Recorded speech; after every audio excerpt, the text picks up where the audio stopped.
Hi everyone, in today's video I will show you how to loop through arrays in PowerShell.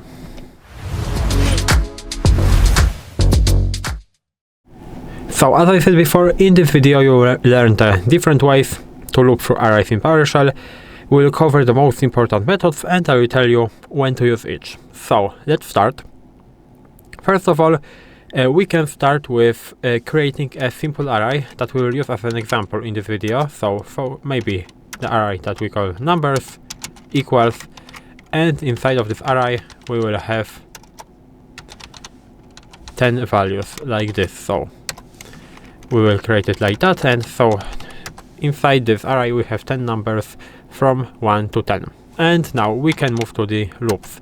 The first one loop that we will use is for each loop. I think this is the most common loop, and it is also the fastest loop that is best for scripts and when the data is already in the memory. So in my case the data is already in the memory because I created an array, so in this case it will be very fast. So the syntax looks like this. So we have to type in for each, and right now inside the braces we have to specify the condition. So we have to specify the variable and we have to specify the array that we will iterate through. So it was the numbers. Now we have to open it, we have to print the value, and we can close that. So this is how it works. This is how you can iterate through array with the for each loop. Now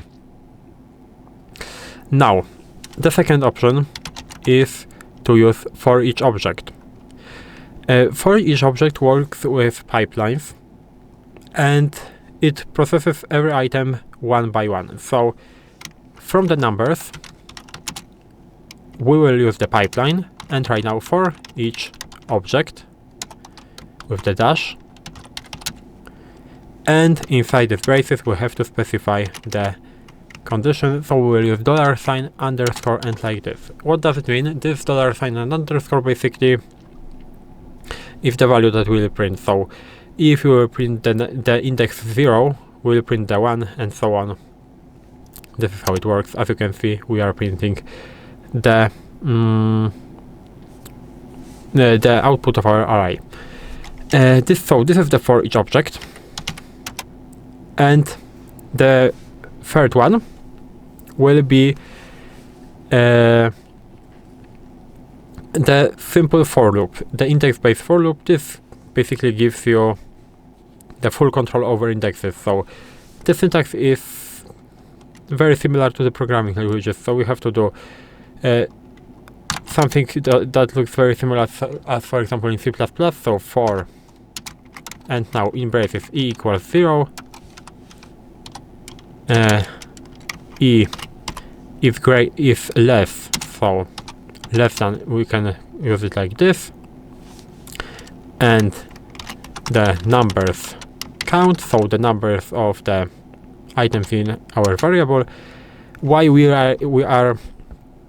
why does it work and why we don't have to use +1? Because we are starting from 0 and the count is always +1 because indexes are from 0. So this is why we can use it, and same as even in C++, we have to do something like this. We can close that and we can open the braces now, and now we can call the index, so numbers, and we can call the variable I that starts from 0, and we can close that. And as you can see, it is also working. So this is how you can use it. These are 3 ways that you can use to iterate through arrays in the PowerShell. So as I said before, you can use normal for each, you can use for each object, and you can use the normal loop of for with the conditions inside the braces, like in for example C++. And this is all in this video. If you know how to loop through arrays in PowerShell, you can leave a like, subscribe to the channel, and I hope to see you in the next videos.